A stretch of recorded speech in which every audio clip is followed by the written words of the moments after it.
Hello viewers, నేను మీ doctor Shailesh Kumar గారికి.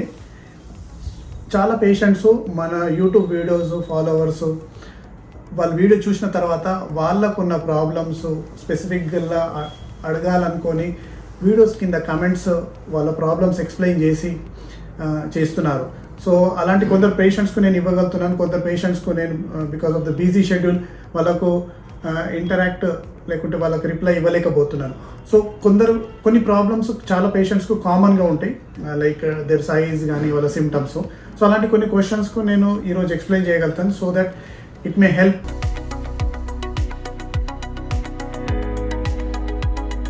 Which is good, laser surgery or cut for uterine fibroids? So ఇక్కడ laser దానికన్నా embolisation are cut ఉన్న surgery లేకుంటే non surgical without cuts. మనం more important ఇక్కడ అందరు పేషెంట్స్కు సర్జరీ లేకుంటే అందరు పేషెంట్స్కు నాన్ సర్జికల్ సూట్ అవుతుంది అన్నట్టు కాదు.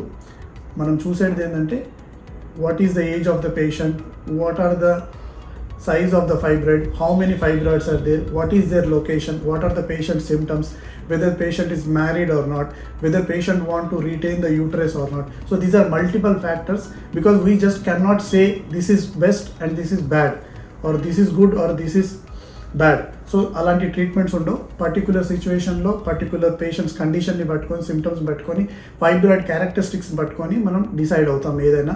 అందరికి ఒకటే ట్రీట్మెంట్, అందరికి ఒకటే లాగా ఉండదు, because we are not treating any reports, we are treating a live human being. So ఇది చాలా ఇంపార్టెంట్. సో ఆ డైరెక్ట్ క్వశ్చన్కు we cannot give a straightforward answer here. Next patient question ఏంటంటే 47x32 mm are biggest fibroids, please reply sir.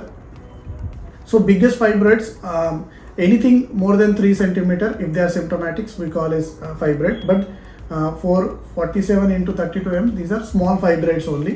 So mukkanga symptoms plus location, what age of the patient, and whether they want to have the uterus done పట్టుకొని ఫర్దర్గా treatment plan చేయొచ్చు. So ఇందులో conservative అంటే medications, change in life style, ఏమన్నా ప్రొవోకేటింగ్ factors like diet కానీ, polycystic ovaries, other conditions ఏమైనా ఉంటే అవి మేనేజ్ చేయడం. ఇంకొకటి embolisation, non surgical are surgical. So it depends upon తన సైజ్కి. ఇప్పుడు జస్ట్ వాళ్ళు because they have not mention any symptoms here, so symptoms consider చేసి ఫర్దర్గా ట్రీట్మెంట్ ప్లాన్ చేయొచ్చు. హాయ్ సార్, ఐ యామ్ బిందు. నాకు ఫైబ్రాయిడ్స్ గురించి లాప్రోస్కోపిక్ చేశారు, కానీ మళ్ళీ ఫైబ్రాయిడ్స్ వచ్చాయి, ఛాన్స్ ఉంటుందా? Please reply. Definitely. So surgery కానీ, నాన్ సర్జికల్ ఎంబులైజేషన్ కానీ, ఈ ట్రీట్మెంటు ఉన్న గడ్డ వారికే. సర్జరీ కానీ, ఎంబులైజేషన్ కానీ, ఈ ట్రీట్మెంటు వల్ల మళ్ళీ ఫ్యూచర్లో రావు అని మనం చెప్పలేము. కొత్త ఫైబ్రాయిడ్స్ రాకుండా ప్రివెంటివ్గా మనం ఈ ట్రీట్మెంట్ తోటి కాదు. సర్జరీ ఏంటంటే ఉన్న గడ్డనే కోసి దివ్వడం, మయోమెక్టోమీ.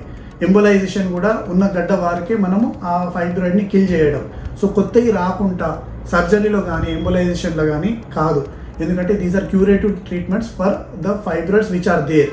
ప్రివెంటివ్గా మీరు తీసుకునే జాగ్రత్తలు మీరు సర్జరీ కానీ, ఎంబులైజేషన్ తర్వాత కూడా తీసుకోవాల్సిందే, కొత్తవి రాకుండా. సో కొత్తవి రావచ్చా అంటే 2 సర్జరీ తర్వాత కూడా రావచ్చు, ఎంబులైజేషన్ తర్వాత కూడా రావచ్చు. మీరు తీసుకునే జాగ్రత్తలు తీసుకొని రాకుండా తీసుకునే ప్రివెన్షన్ మెథడ్స్ మనం తీసుకోవాల్సిందే ఫ్యూచర్లో కూడా.